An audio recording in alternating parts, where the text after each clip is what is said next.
When I tell people what my job is, they are always surprised. You're a what? I work at the New York Stock Exchange. You do what exactly? I'm a trader on the floor. You're a what? Yeah, I'm a trader on the floor. I'm actually the only female trader on the floor.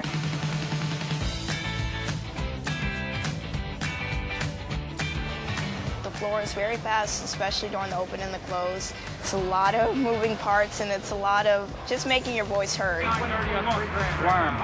When I first started, when I would represent myself in the crowd on the floor, often I would be a little mousy.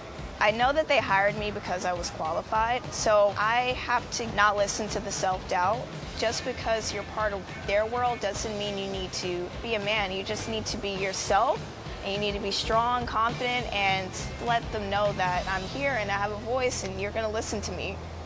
It's a bit of a men's club. It's always been that way. Why are there no women in this business? It's because men suck. Look, we see it in every part of corporate America, and we're seeing it even more now with Me Too and whatnot, that the environment towards women still hasn't changed in so many respects, and it must change. To be a floor broker, you have to get your badge. I got hired and I had a month to take the exam. They did not think I was going to pass. So when I did, it shocked everyone. The men on the floor were like, she's really intelligent. It was all men. Historically, it was all men, except during World War II. There was a period of time during World War II, it was all women. Unfortunately, that didn't carry over. Once World War II was done, the men came back in and the industry got even more male dominated. There's a famous woman named Muriel Siebert, the first woman, only woman in the beginning to ever buy a seat on the stock exchange. She wore a beautiful mink coat when she traded. Well, there was a certain amount of hostility. You know, when you change a tradition that's 175 years old, not everyone's going to love you. I think at the peak there were probably 70, 80 women brokers. Women came in, they started also at the bottom like everybody did, and they rose up to be brokers and to be actually part of this institution, culminating today in Stacey Cunningham becoming the first female president. There are very few women. There are very few women in finance. There are very few women in technology, and we are squarely at the cross sections of finance and technology. So it's a male-dominated environment, and you know that hasn't changed quite as rapidly as some other industries have changed. I really do believe new changes are coming. Hopefully, with Stacey Cunningham being the new president, and you know even my story, that will encourage other women to want to come down here as well. Did I know specifically I was going to end up in Wall Street? Like if I were to talk to myself 5 years ago? Absolutely not. This is amazing and it's surreal, and I know that it's a great platform because if I succeed, then any woman that comes after me or all the women before me, it just looks great for everyone. And that woman can do this role just.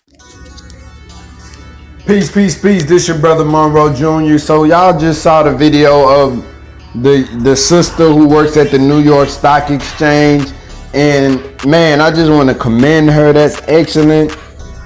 It shows us that, you know, anything we desire to be, even though she's in a male heavy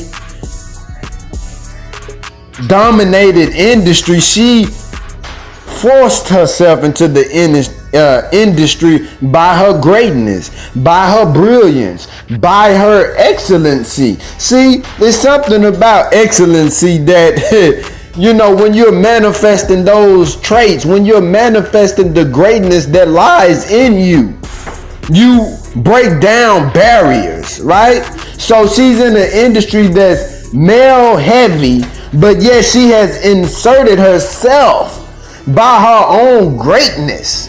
So that's to show that there is nothing that we cannot do. There are no artificial barriers that we cannot hurl down when we are in our element.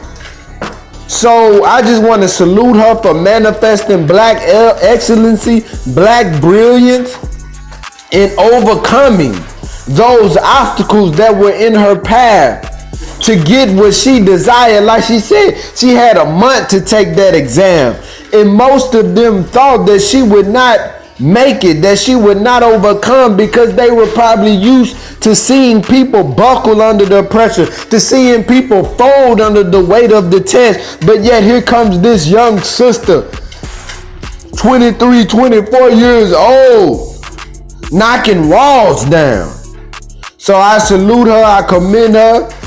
That goes to show women, anything that you aspire to be, anything that's in your heart or in your mind, you can do it, no matter if it's a male-dominated industry. We salute you, sisters. We support you, sisters. Where there are no smart women, there are no smart men. Where there are no decent women, there are no decent men. So let's get it, family. That's hey, like Jay Morris say, all of us need to have big bodacious goals. It's your brother Monroe Jr. I'm signing off. Peace.